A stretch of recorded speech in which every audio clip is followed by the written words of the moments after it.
Solo. Hola.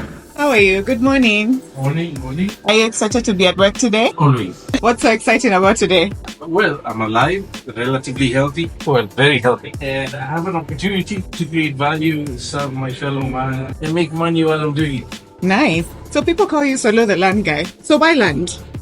That's a hard level. Well, because I'm known as a guy they trusted to source for land, buying investable land that they could buy safely. So why land? I don't know. It's just what I tell people was a happy accident. I did plan to do what I'm doing. You ever heard that speech, that famous speech by Steve Jobs, where he talked about connecting the dots and how everything in life often works in concert. The good and the bad, they sort of work together to give you experiences and skills that ultimately lead you into your purpose. That's kind of what happened with me. Nice. Yeah, and I found myself. Selling land. Yes. So you said trusted. Do they still trust you? I hope so. You have to ask them. I mean, we've always worked to honor the trust that people give us, our customers, our investors. It's something we're always conscious about. So I hope they still trust us. And you said you've done this for how long? And what's the name of the brand? We've been doing this for since 2012. January, so that's 12 years, 12 and a half years almost. Whoa. And we are best known as Goshen Acquisitions, more recently as Grand Acres by Goshen Acquisitions. So what makes Grand Acres so special?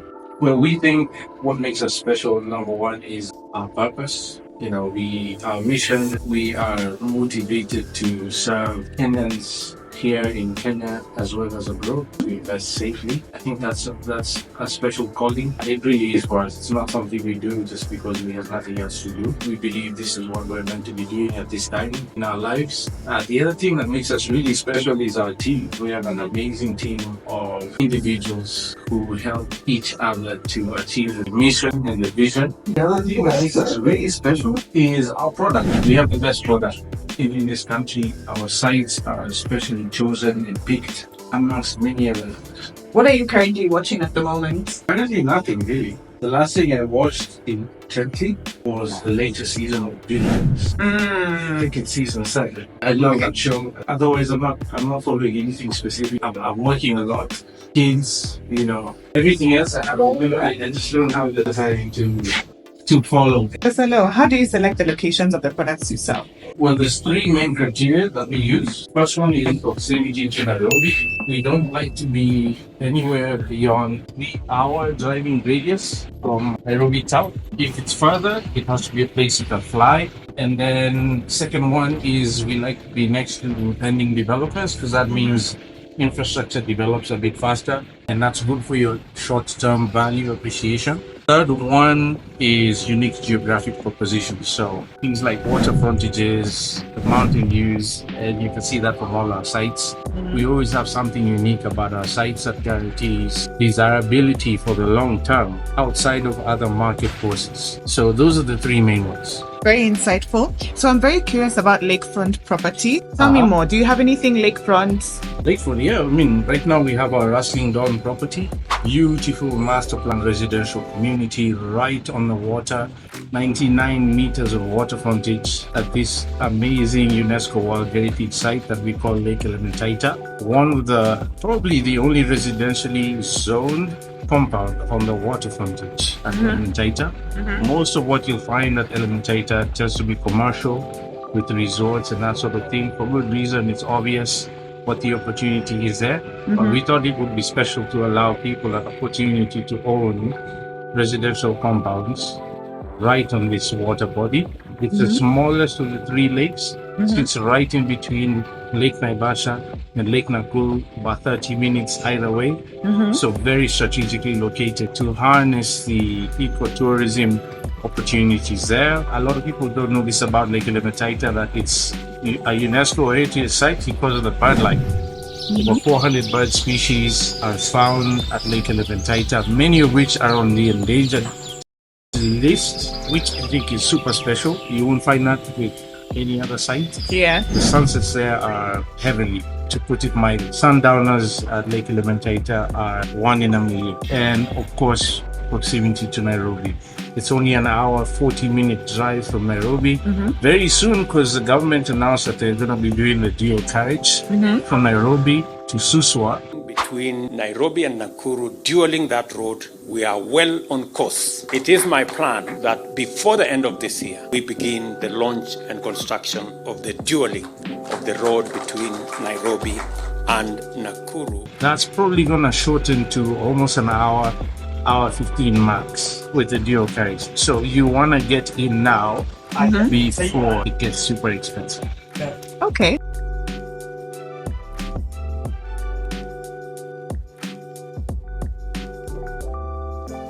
So Rustling Dawn, very interesting name. Why the name? What does it mean? Rustling Dawn was coined by a friend of mine. Actually, he's one of the investors.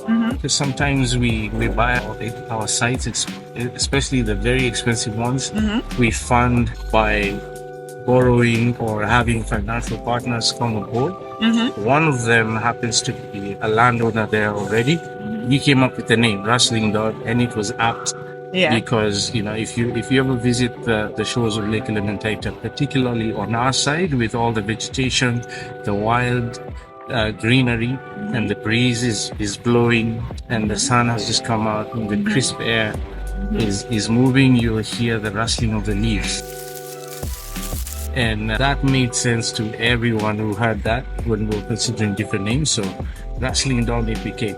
Nice. And what made you scout for land all the way there? Same guy allowed me to accompany him to see his property once. I think this was probably in 20.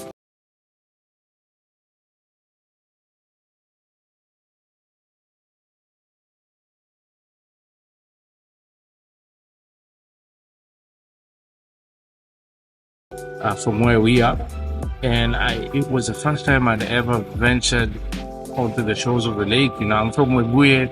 We pass by there every time traveling from Nairobi, but it's one of those things you just see off the side of the road and you ignore, like most people do. But this time, because I was accompanying my friend, I went down with him to inspect his property, and I fell in love with the place immediately. It was love at first sight, and I tried for years to convince him to sell me a small portion of his property.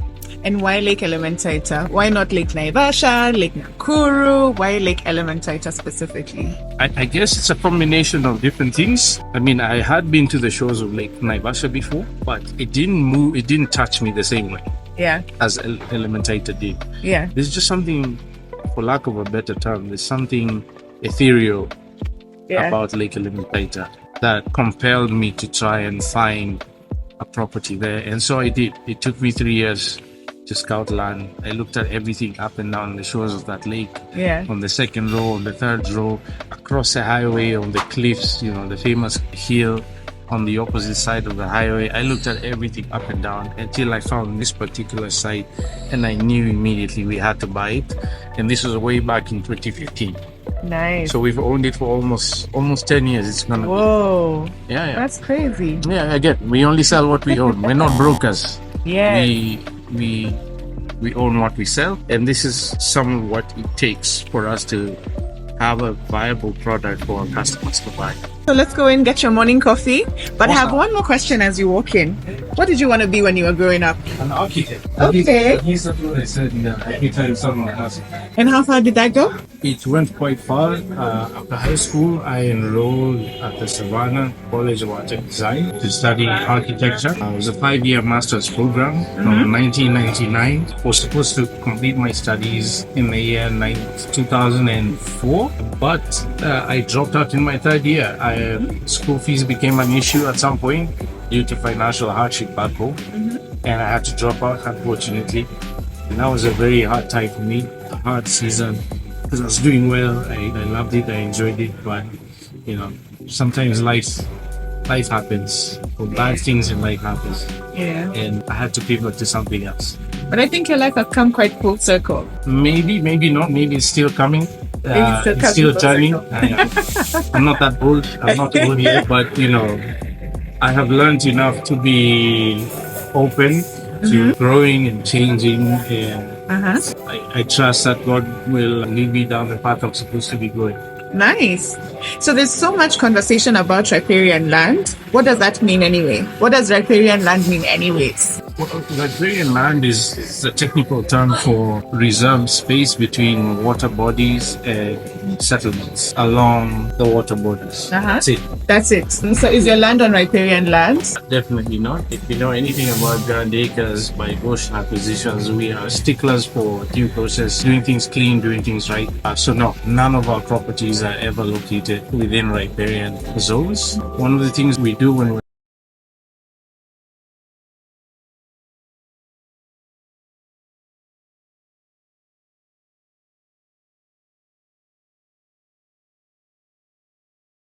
public lands, we look at the Ndungu report and all these sorts of references just to make sure that what we're buying is not touching on these problem areas. Yeah. So short answer is no, but you have the long answer as well. In your past videos, you have mentioned that the best time to scout for property is when there is extreme weather, extreme rain, extreme drought. We've recently experienced flooding in the country. Has there been any flooding at your rustling zone property?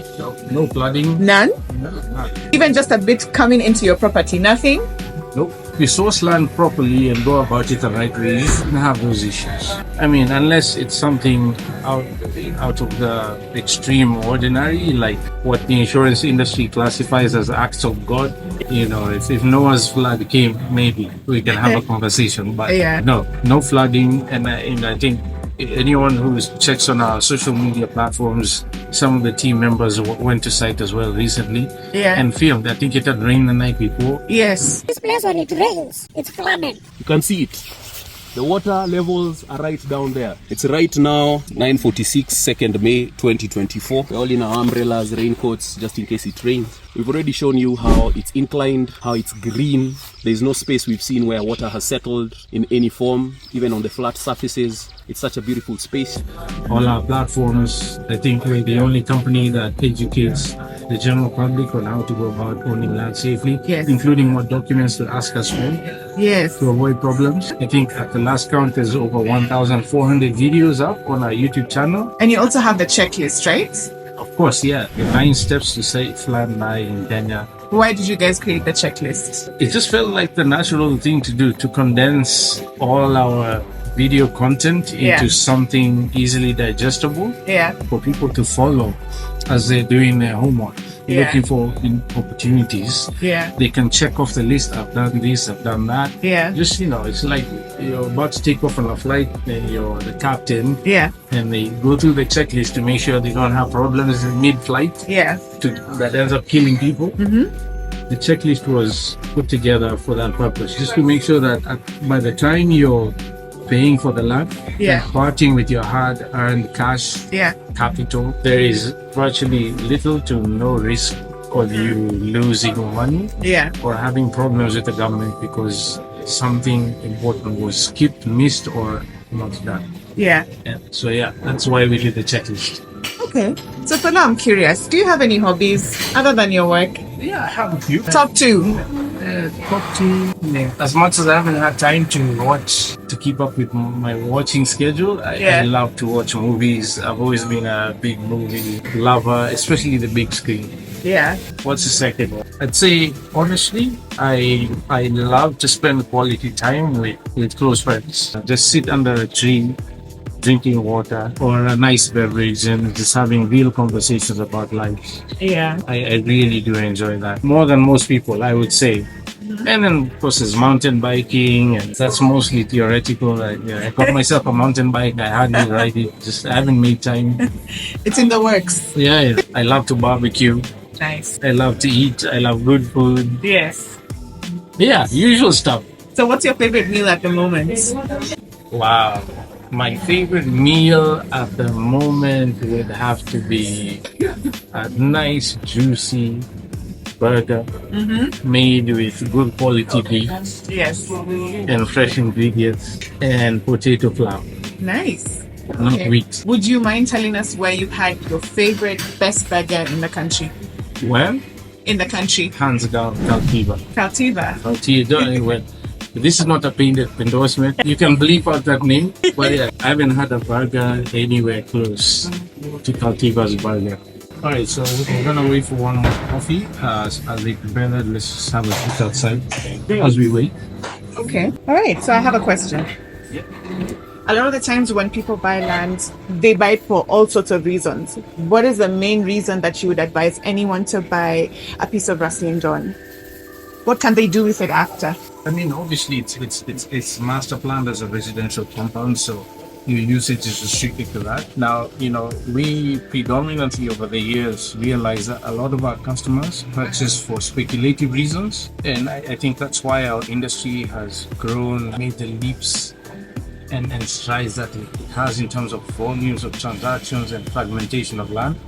But we've always been convinced that even if someone was to buy speculatively for future use, buy value, which is why we go through the trouble of getting county approvals for change of use for the specific use. We don't sell you a freehold agriculturally zoned piece of land and tell you can use it for residential purposes. That would make us, at the very least, unethical and dishonest. At worst, it's a con job. So, we go through the process of getting change of use. So whether or not you're going to build immediately, it has a proper zoning in place. And on some of our sites, we go the extra mile to do infrastructure, horizontal infrastructure. So we'll do security fencing, gatehouses, water, power, so that whether or not you use the site immediately, even if you sell it on to someone else later, it's real value. It's usable immediately. And that's at least what we hope our customers will do. We hope everyone will build immediately, but we make no requirements for people to do so. We simply focus on providing the safest, most viable, usable parcels of land for whatever purpose on our different sites, ethically and safely. Nice. So I can build basically for retirement. I can build for a nice house, getaway away from the busy city. Can I build 100%. apartments? No, you can't. How come? So apartments are considered high density residential classification. Our site is for medium to low density. Okay. Medium only because of the size of the land. These are quarter acres lots of land for residential use, single family villa, so single dwelling on the quarter acre. You can't do apartments. That's not what we envisage for the area. Perhaps if we get another site on the lake at some point in the future, that might be a possibility, but not for Rustling Dawn. Okay, that's nice. So are all the lots lakefront? No, we only have 2 lakefronting lots. As with most parcels of land on Lake Elementaita, when they were dividing the original blocks of land, for good reason, they made them narrow on the waterfront and deep coming in to afford as many people as possible equitable share of water frontage. So with a 99-meter waterfront, you have limited opportunity for waterfront. But our site is gently sloped coming down to the water. That's coupled with our architects' skillful master planning of the lots of land in a zigzag fashion for the building area. No one is going to be obstructed from views of the water, even those in the back, because it slopes upwards. And zigzag positioning, there'll be clear line of sight for everyone from their lots going all the way back. In actual fact, the guys all the way in the back, in my view, have the best view because they have the elevation. They can see over everyone and they'll see more of the breadth of the lake. So what have you put in place to make sure that everyone will have a fantastic view of the lake? Because if I buy the property, I want to build whatever I want to build at whatever position in. So what structures or what have you done to make sure that everyone is going to do as planned? I mean, first of all, the master plan that was approved by the county ensures that. The arrangement of the lots from the waterfront going back, and then also the plinth areas, what architects will call plinth areas or building professionals, the space of land on which you actually build the building. Those are positioned in such a manner that the front ones are not directly in front of the ones in the back. They're zigzag. And if you couple that with the elevation, it sorts out clear line of sight issues. Okay. Yeah. I'm curious, like, why go out of your way to master plan your property? Isn't that doing too much? No, I think it should be a bare minimum. I mean, anytime you're fragmenting land and increasing the density of settlement, so if you imagine a single household has an average 4 people, 2 adults and 2 kids on average. You're introducing all of a sudden where there was a single household of 7 acres, there's 23 lots times 4 people. You have to think about how those people are going to interact with each other, with the site itself. Where is the water coming from? How is the power getting to them? Yeah. And most importantly, where on earth is all their waste going? Yeah. So every time they wash the dishes, every time they flush the toilet, every time they take a shower, Yeah. where is all that crap going to? Yeah. No one thinks about that. When they're supposed to, the laws are actually in place to require those guidelines. For whatever reason, they're seldom enforced. And we at Grand Acres by Goshen Acquisitions have always been committed to following due process. First of all, to have a clear conscience and peace that we did the right thing as far as the authorities are concerned. Secondly, to make sure that we're giving real value to our customers. You're not just buying dirt or soil within a specific range of dimensions and calling it land because it has a title deed. We're selling you a lifestyle, a zoning, a usability in a practical way. Okay. And that's virtually impossible to do unless you first work with the professionals who focus on doing that, which is architects and registered planners to master plan the land. Nice. Yeah. All right, Solo. I think your coffee is ready. Awesome. Where to next?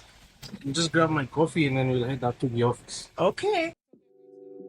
One fun question. Cake or ice cream? Depends On what? on which ice cream versus which cake. Favorite cake in the world for me is fruit cake. Unless you're giving me a Haagen-Dazs, raisin round ice cream, I may have a fruit cake.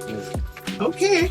So, what's the difference between master planning and a subdivision scheme? Subdivision schemes are generally created by surveyors. It's simply kata, fragmenting of land. Master planning involves a lot more, and that's typically done by architects in conjunction with the registered planners, physical planners.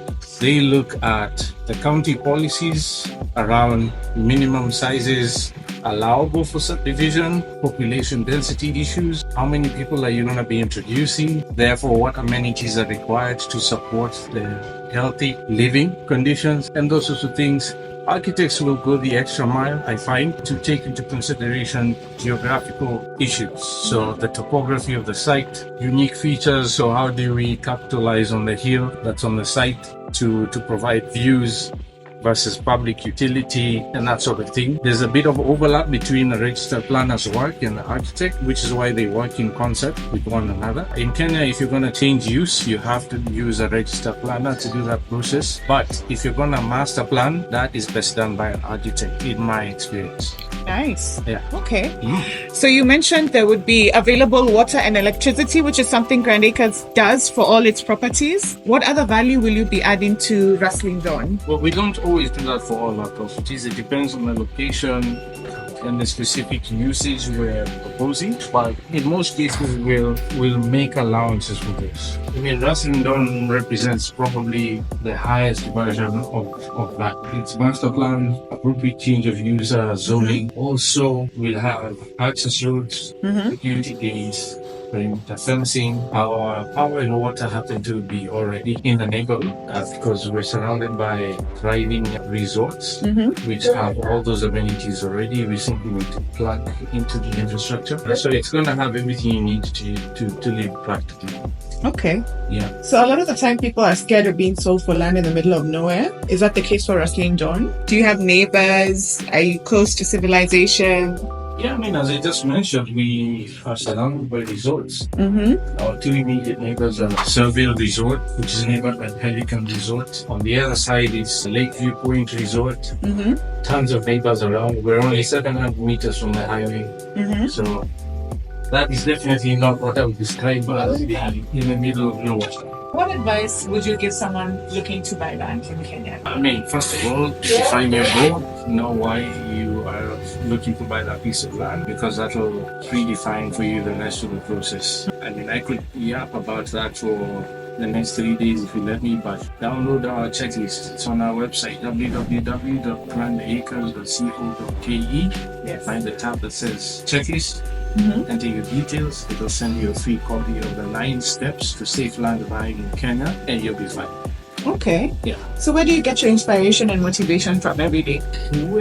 So just wake up, show up to work, spell land every day. I wish it was that simple. But no, first of all, like I mentioned before, I have the privilege of knowing that I am pursuing my passion and my calling in life, which is sufficient motivation on most days, because I know that there's an end. There is a cause. It's not something I'm doing just because I'm bored. Yeah, I always tell people, if you can't find what you're passionate about, it's gonna be difficult to endure and stick to whatever it is you're doing. So that's one. I tend to be very prayerful. I am a person of faith. I lean on God a lot. I'm not the sharpest tool in the shed. I know that. A lot of what I've experienced and what I'm doing, others could do probably better. So, every day I'm grateful for the privilege to be doing what I'm doing and just open to learning and growing. Despite the discomfort that some challenges might bring, they are an opportunity to grow and learn and become better. So I embrace that, and that's what keeps me going. Of course, I do have a family. I have young kids who do look up to me and depend on me. And that sort of thing will correct a lot of attitude problems. Whereas if I was an aimless, single young guy with no one depending on them, I might have a different attitude. Okay. So do you have any lots remaining? How many lots are at Jocelyn Dawn? How many are currently available? How many have you sold so far? And if I did want to purchase, what do I need to do to go and view the site? Well, I think as of this morning, we have only 8 lots remaining out of 23. Nice. So clearly it's a limited opportunity for people to own something unique, something investable, something that's going to be worth a lot of value to someone else in the near future or to their successors, their heirs, whoever those may be. And for one to engage, all they have to do is give us a call. They can give us a call at 07-001-0001. They can also WhatsApp us at that number. They can send us an email. Our addresses are all over our platforms, and they can come take a look at the site. And I'm sure that once they do, they'll want to proceed. You've been to the site, what's not to like? So, for those who might be looking for that unique investment opportunity that they could use themselves, retire on, build a villa, cottage for weekend getaways, put on Airbnb for passive income as a long-term investment, Rustling Dawn is the one. Give us a call. Come take a look as quick as possible. All right. Yeah. Thanks, Solo. I'm definitely sold. One last question, though. Yeah.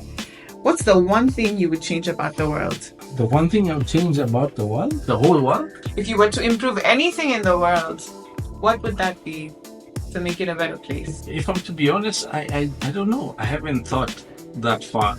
If you ask me about Kenya, I have a few thoughts. Yeah. We're in Kenya, we are affected on a daily basis by what happens in this country, our leadership, the governance, the economy. The one that irks me the most is the issue of corruption, especially in our industry. Corruption is rife and it is stifling so much development and potential. It's robbing our children of their futures. That stuff really gets to me. And if I could change the one thing, it would be that. Get rid of corruption forever. And I think that would sort out a lot of other issues. Yeah. If I was to change one thing, I would make sure everyone had a cat.